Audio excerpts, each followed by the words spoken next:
أعوذ بالله من الشيطان الرجيم. بسم الله الرحمن الرحيم. الحمد لله رب العالمين، والصلاة والسلام على سيد المرسلين وعلى آله وصحبه أجمعين. رب اشرح لي صدري ويسر لي أمري واحلل عقدة من لساني يفقه قولي. سبحانك لا علم لنا إلا ما علمتنا إنك أنت العليم الحكيم. ولا حول ولا قوة إلا بالله العلي العظيم. Kitab Minhajul Abidin, muka surat 12,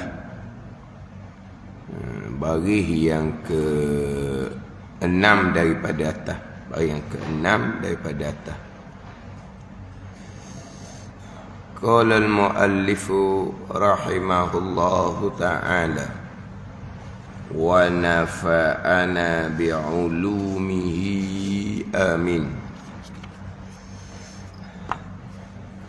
Dan cita-cita yang panjang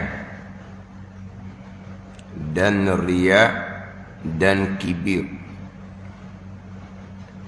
supaya engkau jauh akan dia akan segala manahi. Ini sambungan yang wajib atas kita belajar daripada ilmu yang berkait dengan ibadah yang batin, ilmu tasawuf, yang mana berkisarnya ilmu ketaatan yang zahir atas ketaatan yang batin. Berkisar ilmu, beredar ilmu atas ibadah yang zahir, berkisar ilmu atas ibadah yang batin. Ilmu yang berkaitan dengan ibadah yang zahir berkisar pula atas ilmu yang berkaitan dengan ibadah yang batin. Yang mana ibadah zahir fiqh, ibadah batin tasawuf, dia seiring. Dia seiring antara ibadah yang zahir. Contoh dalam kitab ni, ibadah yang zahir contohnya seperti bersuci, taharah, dan sembahyang, dan puasa, dan yang lainnya. Itu bicara terdahulu. Ilmu yang berkaitan dengan ibadah yang zahir seperti bersuci, taharah, dan sembahyang, dan puasa, dan yang lain daripadanya yang wajib atas engkau mempelajari akannya. Yang mana berkisar pula ibadah yang zahir ini atas ibadah yang batin. Antara zahir dan batin seiring. Kalau hanya semata-mata ibadah yang zahir tanpa ibadah yang batin, ibadah zahir tidak akan diterima oleh Allah Subhanahu wa ta'ala. Ibadah yang batin tanpa ibadah yang zahir itu tertolak awal-awal. Ibadah zahir sahaja, perbetulkan hak taharah, sembahyang perbetulkan, tetapi tidak peduli berkaitan dengan ibadah yang batin, tidak akan diterima oleh Allah Subhanahu wa ta'ala. Tetapi kalaulah hanya bicara ibadah yang batin tasawuf sahaja, ibadah zahir fiqhnya tidak dipedulikan, itu tertolak awal-awal. Memanglah seiring antara zahir dan batin.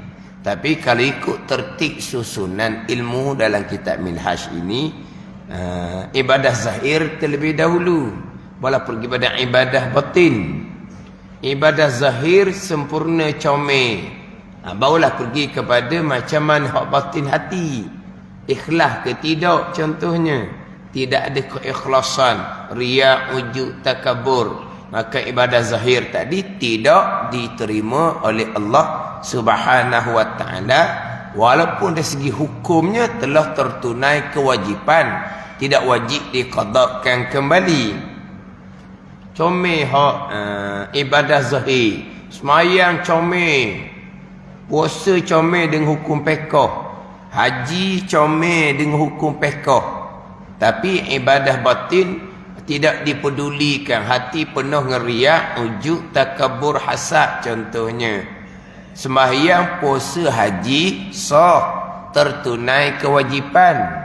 Bertaubah kemudian sembahyang, puasa, haji tidak diqadakkan, tidak wajib diqadakkan. Tidak wajib diqadakkan. Pergi Mekah comel dia punya syarat rukun dia comel, sah haji dia. Tapi pergi Mekah dalam keadaan riya, ujub, takabur, tidak ada keikhlasan, haji itu tidak diterima oleh Allah, tetapi tertunai kewajipan. Haji sekali seumur hidup bagi mereka yang berkemampuan. Sebaliknya hanya comel hak batin sahaja, tapi hukum pekoh zahirnya tak peduli pun. Hak tu tertolak awal-awal, tidak melengkapkan hak pembicaraan dalam ilmu ibadah zahirnya. Kalaulah contohnya haji itu tak sah, wajib diqadakkan kembali, walaupun letak seiring antara ilmu yang berkaitan ibadah zahir dengan ibadah batin. Kalau ikut tertibnya, hak zahir comel, kemudian bukan hanya comel zahir, berkisar pula hak ilmu berkaitan ibadah zahir atas ibadah batin. Comel semayang, hati kena comel. Ini bicara hak zahir, mana bicara hak hati. Kita pergi kepada baca Quran comel, baca Quran dengan ilmu, hati kena ikhlas. Permulaannya baca Quran tu kena comel, ikhlas ke tidak, hati yang kedua. Kalau baca Qurannya salah tanpa belajar, saya baca Quran salah pun hati saya ikhlas, tak bicara gitu. Ni biasanya baloh masa bulan Ramadan lah, tadarus. Tadarus Al-Quran ni bukan nak belajar baca Quran. Tadarus dok khatam Quran, baca ramai-ramai tu untuk perbetulkan kesilapan. Kalau baca tu silap daripada awal, salah daripada awal, tanpa ilmu, tu bukan tempat dia. Nak perbetulkan bacaan kena cari guru. Tadarus bukan nak memperbetulkan hak bacaan yang memang salah, yang tersalah sahaja diperbetulkan. Tersilap pagi, itu yang diperbetulkan. Baca tak ada hukum bacanya. Tegur sekali, dua kali, lepas tu merah muka, terasa hati orang tua ni. Berulang-ulang tegur, berkelahi, akhirnya saya baca salah pun saya ikhlas. Kamu baca sedap tu nak menunjuk ke orang. Gitu pula ia letak hukum. Dia baca salah ikhlas, orang baca betul tu ditomah kata riak pula. Nak menunjuk-nunjuk baca Quran dipandai, nak menunjuk-nunjuk bacaan Quran disedap, ditomah pula. Ada ni. Maknanya comel hak zahir, kemudian hak bukan hanya zahir, berkisar pula dengan hak batin. Antara zahir dan batin ni. Adapun ilmu yang pertama, ilmu usuluddin, itu tidak seiring. Itu ilmu yang pertama-tama. Hak zahir batin seiring lah, sebab dia amal yang soleh. Adapun ilmu yang pertama, bab iman, itu tidak seiring. Alladzina amanu wa amilus salihat. Alladzina amanu itu ilmu yang pertama, tidak seiring. Wa amilus salihat, amilus salihat ni taat zahir, taat batin seiring. Amal soleh, taat zahir, taat batin. Bukan amal soleh, taat zahir saja. Hati riak, ujub, takabur itu tak ada taat tu, waktu derhaka kepada Allah, bersifat dengan sifat ahli neraka. Tak ada wa amilus salihat. Wa amilus salihat ni taat zahir, taat batin seiring, tapi dimulai dengan alladzina amanu. Itu ilmu yang pertama. Bawa pergi pada ilmu untuk amal soleh dengan ketaatan zahir, guna berkisar pula ilmu berkaitan dengan ibadah yang zahir atas ilmu berkaitan dengan ibadah yang batin, yang wajib engkau belajar akan dia daripada sifat kepujian yang terdahulu Dan wajib engkau belajar pula hak berkaitan sifat-sifat manahi yang ditegah akan oleh syarak yang menjadi lawan kepada sifat kepujian yang wajib kita mempelajarinya. Terdahulunya mana contohnya hak sifat manahi, sifat yang ditegah pada syarak, sifat yang dicela pada syarak seperti pemarah. Tu hak yang pertama, tu contoh. Seperti sifat ghadab, sifat pemarah. Dan cita-cita yang panjang. Dia cita-cita yang panjang ni terjemahan kata wal amal. Amal ni alif mim lam. Panjang angan-angan.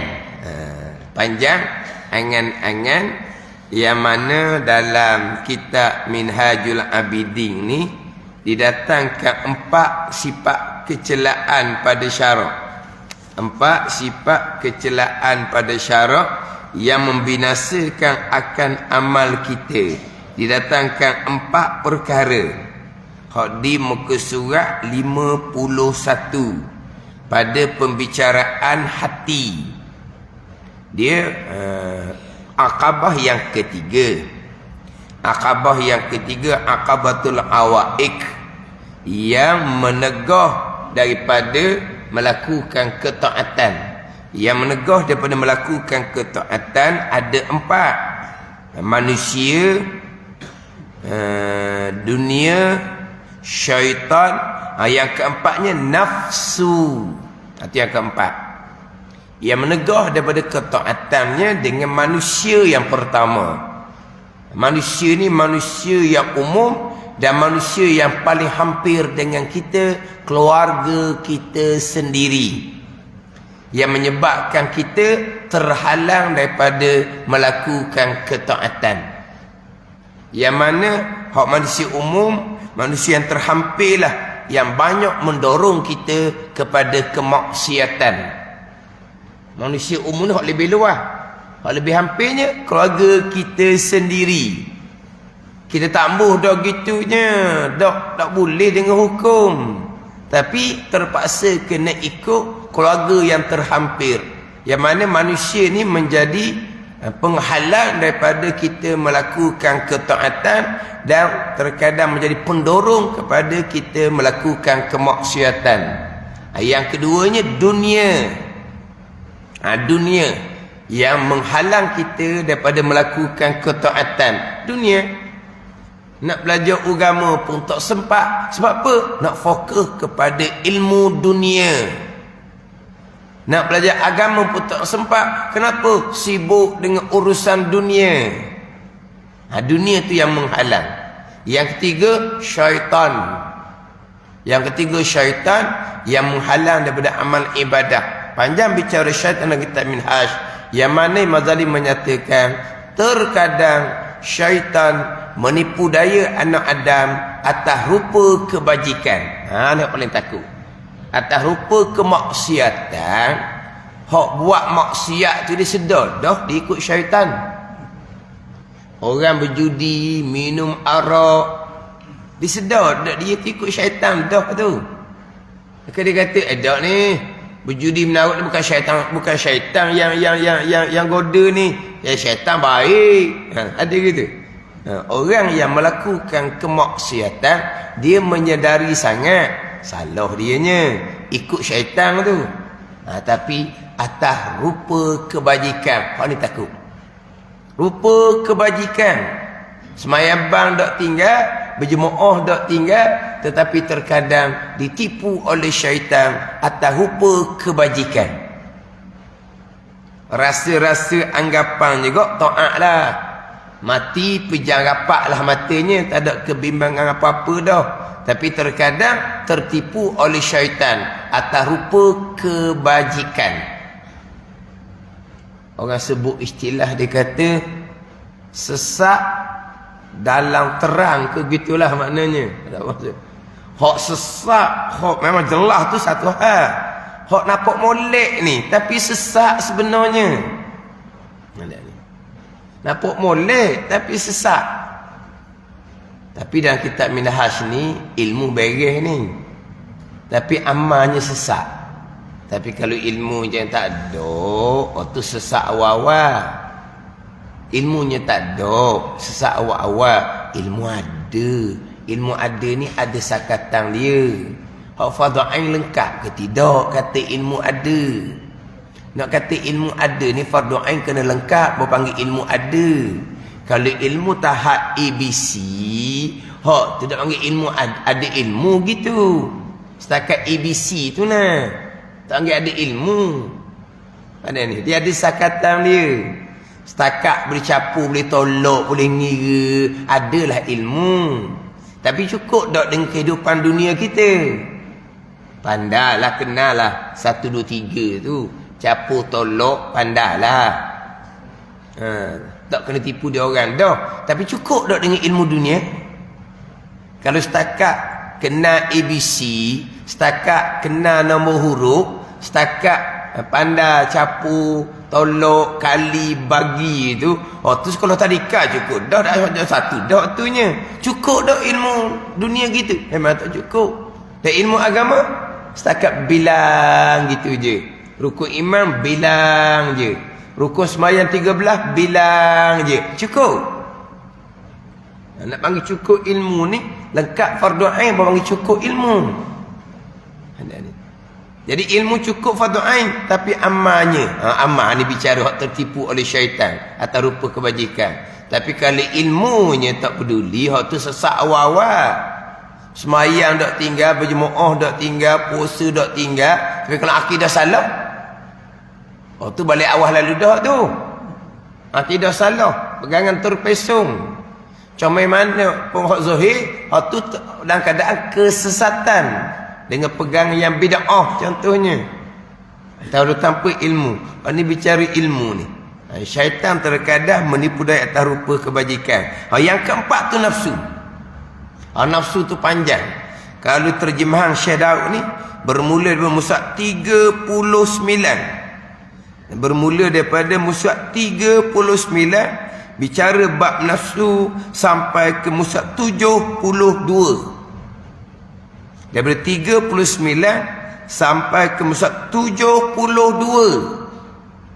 bicara berkaitan dengan nafsu. Lebih kurang dalam 30 muka surat. Apa ke 72 tu 30 muka surat bicara nafsu. Hanya 42 muka surat je kita bicara panjang bab ilmu, bab apa ni. 40 muka surat. Lepas tu 30 muka surat panjang bicara nafsu. Jadi nafsu ni, ni tak boleh nak buang sebab kita dah. Maka nafsu ni kena kekang dengan kekang takwa dia panggil. Kena kekang dengan kekang takwa. Untuk dapat takwa itulah dibicarakan berkaitan dengan mata, telinga, lidah, perut. Kemudian bicara berkaitan dengan hati. Dimulai di Musab 4 bicara bab hati, didatangkan sifat kecelaan. Dalam kitab Minhaj Musab 51 ni, yang pertama amal, iaitu cita-cita dan hasad dan gopoh istiqjal, yakni menuntut segera, dan takabur, ada tangkap 4. Yang pertama amal. Amal ni panjang angan-angan. Panjang angan-angan. Tak ingat akan kematian. Begitulah, beginilah, begitulah. Panjang dia punya perancangan. Tapi disebut sini panjang cita-cita. Kita kalau sebut cita-cita ni baik. Mana ni? Hak cita-cita ni baik. Dia cita-cita yang panjang mah angan-angan. Angan-angan lah begitu begini, begitu begini. Matinya bila-bila masa. Tapi bukan menafikan perancangan, tadbir, susun atur. Dalam kehidupan kena ada tadbir. At-tadbir nisful ma'isyah, Nabi kata. At-tadbir nisful ma'isyah, Nabi kata. Susun atur ini adalah setengah daripada kehidupan. Kena susun atur macam mana makan datang, macam mana. Itu bukan panjang angan-angan. Memang kena susun atur esok macam mana. Maknanya kalau kata kau esok nak makan apa, ada perancangan. Oh, panjang angan-angan. Tidur tak bangun pun mungkin mati dan tidur contohnya. Itu nak panggil panjang angan-angan.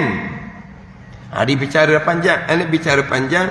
Ustaz 51 berkaitan dengan panjang angan-angan. Di antara sifat kecelaan. Kemudian gopoh. Itu di antara sifat kecelaan. Gopoh. Nak segera. Belajar gopoh. Nak lompat-lompat. Wa amma gopoh. Nak lompat-lompat. Ni. Ini di antara sifat kecelaan. Yang mana Mazalim menyatakan bahawa gopoh ni istiqjal dipanggil. Ajalah.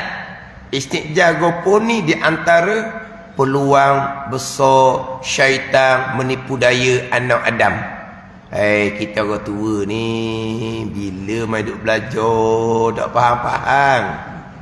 Belajar tauhid pun ulang hak sama pun tak boleh nak turut. Belajar pekok Allah banyaknya salah. Tinggal semayang tak sedar kena-kena. Banyak perkara. Lepas tu bicara bak. Banyak lagi lah. Bak hati apa semua. Lambat kita nak sampai ke Tuhan gini. Kita ambil zikir lah. Bawa cepat sampai ke Tuhan. Zikir tu sunat. Hak wajib pakai kedok. Bila nak sampai ke Tuhan lambat. Ni hasutan kadang-kadang berlaku di majlis surau ni. Belajar molek-molek. Tak ada dah. Sebab apa? Sebab lambat sampai ke Tuhan duk belajar macam budak-budak. Kita orang tua, payah nak faham. Belajar macam budak-budak. Orang tua sekalipun kena belajar macam budak-budak lah kalau ilmu kita tahap budak-budak. Lepas tu bila sampai ke Tuhan. Ni apa? Gopoh. Tinggal belajar, pergi buat amal, pergi berzikir. Tak padam berzikir majlis surau. Naik atas bukit pula nak berzikirnya. Ada wali lah apalah. Hak ning ni saya ni tengok pengalaman hak orang-orang yang terpesong lama dah duk pondok. Hak tegur dah herat tegur duk pondok dah. Tu kata jangan cari kok luar. Kok luar ni ada macam-macam pahaman. Tak boleh tu kata duk pondok. Mak ayah ingatkan duk pondok. Nak tahu bukit. Ada guru dia. Dia kata ada wali dia kata. Ada wali. Hak tegur pesan ni tak akal. Tapi mak ayah dah tahu. Tapi pondok dia masalah dianya kawalan dia terhad. Dia kawalan dia terhad, dia bebas. Sebab dia tak ada pagar-pagar, dia tak ada gak pengawal, tak ada. Dia tak ada surat nak keluar, surat sign keluar, surat sign masuk, tak ada. Ni kadang-kadang ambil fahaman pelik-pelik di luar. Akhirnya duk pondok lambat sampai ke Tuhan dia kata. Dia berzikir dengan guru dia tu sampai ke Tuhan dah. Rasa sedap dah. Berzikir sekejap je. Hati rasa sedap dah. Padat ni. Orang hati nak rasa sedap ni sampai tahap mana hati. Kalau hati tu riak, wujud takabur dah habis-habis, lidah tu tak terjaga lagi, berzikir semalaman rasa sedap dah. Itulah tipu daya syaitan. Sebab zikir yang sunat tidak akan menghapuskan dosa kita. Dosa riya, wujud takabur. Dosa lidah tak boleh nak jaga tau. Ada ni. Dengan zikir semalaman, amal sunat boleh menghapuskan dosa besar? Tak boleh.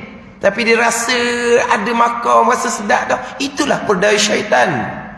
Zikir yang sebenar, nak rasa asyik, makan tahun. Hak yang sebenar lah. Makan tahun. Hak tertipu ni cepat. Macam mana rasa semalam berzikir? Ada rasa lain kan? Rasa tenang hati. Tu naik makam dah. Yang kawan tu fardhu ain pun dah selesai. Dosa dengan Adam pun banyak lagi. Dosa dengan anak Adam sekarang pun lagi dia masih lagi dilakukan. Lidah tadilah. Lidah sedap nak kata ke orang. Dosa bukan kata dosa dengan anak Adam yang lampau nak bertaubat. Masih lagi meneruskan dosa dengan anak Adam. Bukan dosa lampau nak bertaubat. Sekarang masa geriak, wujud takabur, berzikir semalaman 2 malam, rasa dah. Itulah tipu daya syaitan. Ada ni. Rasa sedap di hati. Bagi syaitan macam mana? Orang pergi Mekah. Kenapa sanggup habis ribu-ribu? Kerana keasyikan berada di hadapan Baitillah. Dah dengar cerita hati-hati? Cerita hati. Dia pergi Mekah. Nak pergi pula. Sebab apa? Asyik di hadapan Baitillah. Nak pergi pula Mekahnya. Lepas tu balik buat maksiat pula tu. Dia tak rasa maksiat tu. Pada ni. Dia rasa asyik depan Baitillah. Orang ugut dia. Kalau kamu pergi ke Mekah, kamu akan sesat, tak akan jumpa pintu. Sebab apa? Dah buat maksiat siang malam. Dia pergi Mekah, dia kata, tak ada sesak-sesak Bukan rasa sedap pula. Nak pergi pula. Contohnya. Sedap tu mari mana? Itu pada syaitan. Ada orang kerana asyik tadi pergi ke Mekah, duit 10-20 ribu tu senang je bagi dia. Lepas haji, lepas umrah, lepas umrah. Fardu ain tauhid tak pernah belajar. Fardu ain fiqh tak pernah belajar. Pada ni. Tak pernah belajar. Riak wujud takabur kekal sebati. Tapi macam mana dia boleh asyik depan Baitillah? Orang kafir jahiliyah. Orang kafir jahiliyah, kafir Quraisy. Bila mereka ada masalah, di manakah mereka akan menenangkan hati mereka? Ketika di Kaabah tu dipenuhi oleh ratusan berhala. Di ke mana mereka rasa tenang hati? Ketika mereka berhadap ke Baitillah. Orang kafir jahiliyah ni, yang berhala ada ratusan di keliling Kaabah ni, di manakah mereka merasakan ketenangan hati? Ketika hati mereka berkecamuk adalah ketika berhadapan di Baitillah. Macam mana dia dapat ketenangan hati? Fahamlah. Macam mana orang yang ahli maksiat, orang yang tak belajar fardu ain, tapi dia pergi Mekah, dia rasa asyik, balik dia cerita ke orang, riak, wujud takabur, sum'ah, itulah pakaian dianya. Tapi macam mana dia dapat kesedapan? Yang mana kesedapan tu puluhan ribu duit, rasa macam kecil je nilai. Ini semua perdaya syaitan. Samalah, dia berzikir, rasa sedap. Ilmu fardu ain ditinggalkan. Belajar lebih kurang je. Hak bab kewajipan, qada apa semua tidak dipedulikan. Dia berzikir, semalaman rasa dah. 2 malam rasa dah. Ni lah, ni. Dapat dah, terdapat dah. Itu perdaya syaitan. Nak dapat ke semua tu hati suci. Ada ni. Atau panggil tu istijal, gopoh, nak cepat. Ada yang perdaya pula. Saya berzikir dah semalaman, rasa lain dah esoknya. Ni pun terang. Ya sungguh, rasa sedap dah. Ada ni. Kalau kita mengaji tariqah perjalanan, dapat je seumpama tu, dalam keadaan hati kita belum suci daripada sifat kecelaan, itulah perdaya syaitan. Kalau orang yang bertariqah mengikut ilmu tariqah yang sebenar. Dan kalau ada siapa-siapa buat tariqah, dia menawarkan, ikutlah kami bertariqah, kamu akan dapat ini. Itu semua dia panggil apa tu? Dia panggil sifat kecelaan, penyakit rohani. Sebab apa? Nak itu, nak ini, nak itu, nak ini. Berzikir untuk redha Allah. Dah berzikir ni nak dapat sedap di hati. Nak dapat hak tu nafsu sendiri hak tu. Maknanya kalau ada guru yang tawar seumpama tu, waktu awal-awal lagi dah dia gagal. Sebab apa? Sebab ada penyakit rohani dia panggil. Penyakit dalaman. Syariat tak panggil penyakit. Tak ada ni. Syariat tak panggil penyakit. Ni sebab perjalanan syariat, ni sebab perjalanan tariqah, itu dia panggil penyakit rohani. Sebab ada itu nak makam, nak naik makam, gitu gini, itu dia panggil penyakit. Ni sebab ilmu tariqah. Tapi kalau orang bawa tariqah, dia war-warkan seumpama tu, awal-awal lagi dia bukan. Ada ni. Tambahan pula diwi tariqah kepada orang yang fardu ain pun tak sesat, waktu awal-awal lagi bukan. Tapi kenapa ramai pengikut? Kerana istijal, kerana gopoh, nak segera, nak cepat.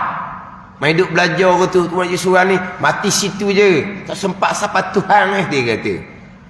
Ada ni. Itu panggil di antara sifat kecelaan dalam kitab Minhaj.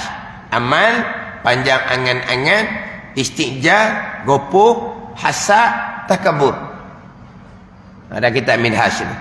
Hak riak ujub di akabah yang kelima. Bicara riak, bicara ujub. Amal panjang angan-angan, istijal, gopoh, kemudian hasad, dan takabur di akabah yang ketiga pada membicarakan berkaitan dengan hati. Dan kalau kita dah terlewat dah, buat cara lewat lah. Lepas tu sabar ke Tuhan. Sabar dah tu buat amal.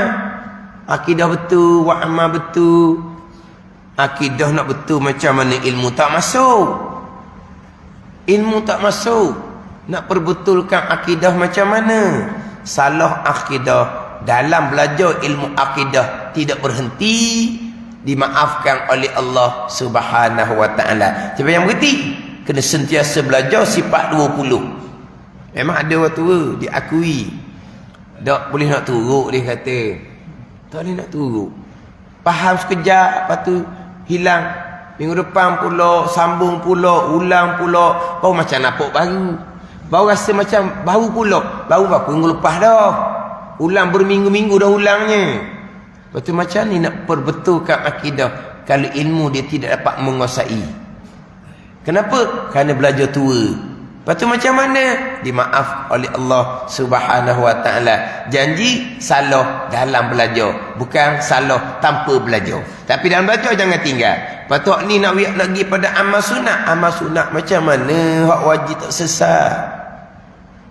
Sebab itulah dalam bab ilmu ni sebelum baligh masa dia.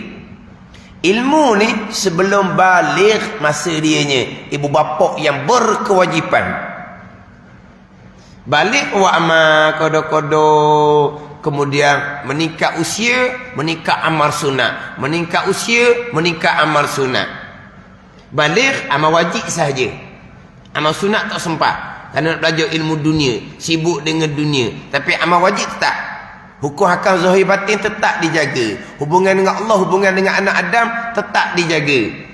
Tapi amal sunat malah tak sempat. Tapi bila meningkat usia, amal sunat dia bertambah. Ilmu beres dah. Bila beres? Sebelum balik. Diajar lengkap fardhu tauhid kata ibu bapa sendiri. Tetapi apabila tidak diajar, balik dan kena jahil ilmu fardhu ain. Tua-tua baru nak belajar fardhu ain, mulalah Allah, kita orang tua nak belajar macam budak-budak macam mana? Ya, kita tua. Omong. Ilmu memang kena balik pada budak-budak. Ilmu yang sepatutnya diajar sebelum kita balik. Betul lah. Belajar ilmu ni bukan untuk orang tua, untuk budak-budak. Betul, untuk budak-budak. Tapi dah kita budak-budak. Lepas tu kalau kita sebagai ibu bapa, ni kita ni ibu bapa. Ibu bapa terdahulu masih dia berbeza. Sebab terdahulunya ilmu terhad. Jadi berbeza. Kesilapan ibu bapa terdahulu dalam keadaan ilmu ni terhad, di antara kejahilan yang dimaafkan pada agama. Antara kejahilan yang dimaafkan pada agama adalah kerana jauh daripada alim ulama. Jarang orang pandai mengajar masa itu. Nak cara belajar payah masa itu. Kadang-kadang yang mengajar salah ramai kerumung. Sebab tak ada orang nak mengajar orang lain. Jahil kerana jauh daripada orang mengajar, itu antara jahil yang dimaafkan. Itu kesilapan orang terdahulu. Dan kita orang kemudian pula sentiasa mohon keampunan pada orang terdahulu, sama ibu bapa kita. Bukan pada masa sekarang. Pada masa sekarang ni ilmu terbuka, langit terbuka, tak ada alasan. Semasa sekarang ni. Kita ibu bapa sekarang ni macam mana? Berat tanggungjawab kita. Sebab ilmu yang dikatakan ilmu budak-budak betul, wajib diajar sebelum balik. Barulah perjalanan agama anak kita tu jadi licin.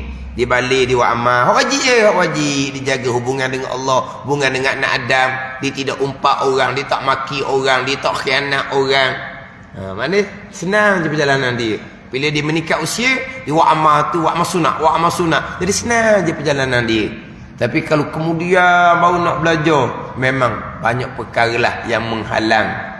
Ni hak mai godaan kita orang tua mai belajar pasal tu. Bila nak sampai ke Tuhan, ni gopoh. Dia panggil gopoh. Nak sampai ke Tuhan, dia kata. Pada dia. Tu dia antara masalah kata gopoh ni peluang besar syaitan menipu daya anak Adam.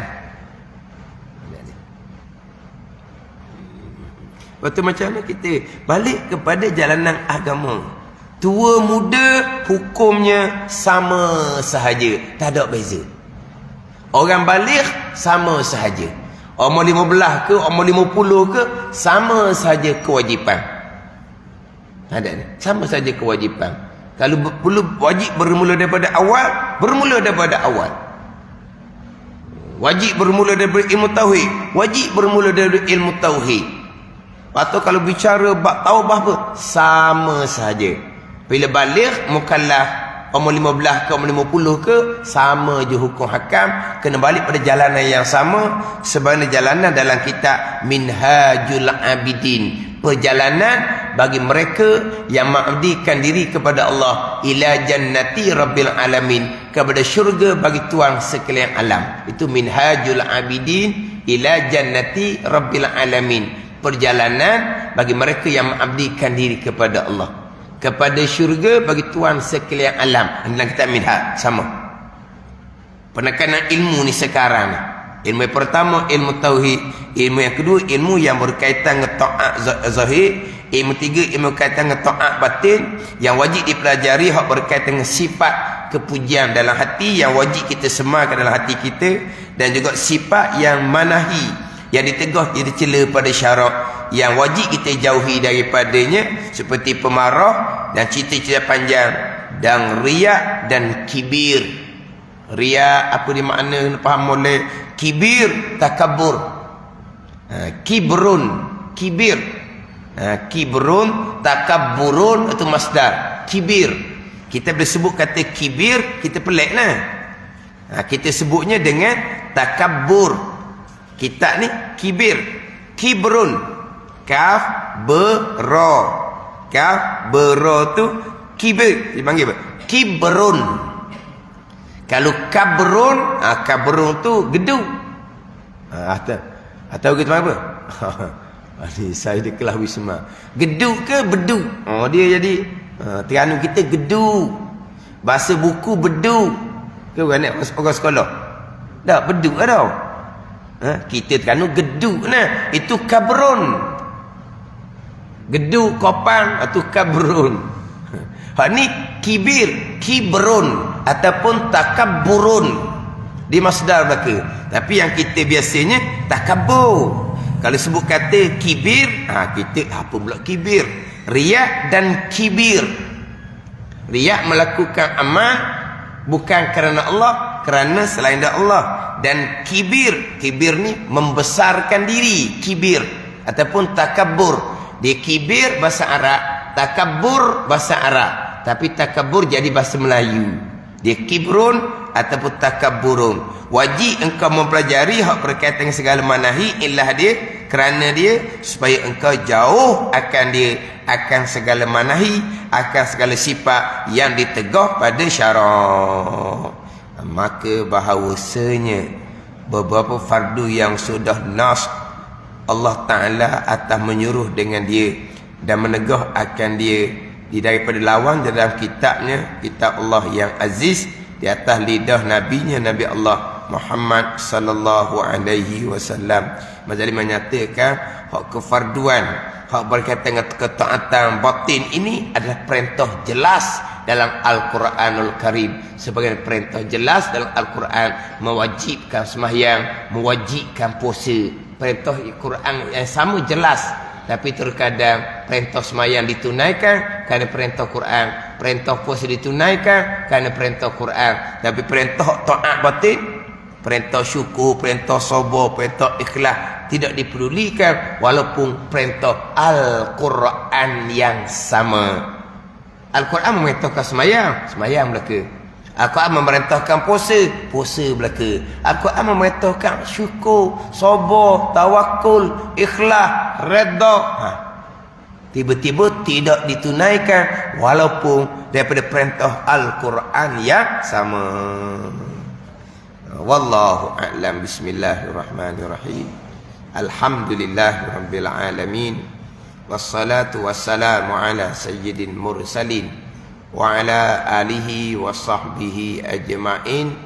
Allahumma ftah alaina futuhal arifin.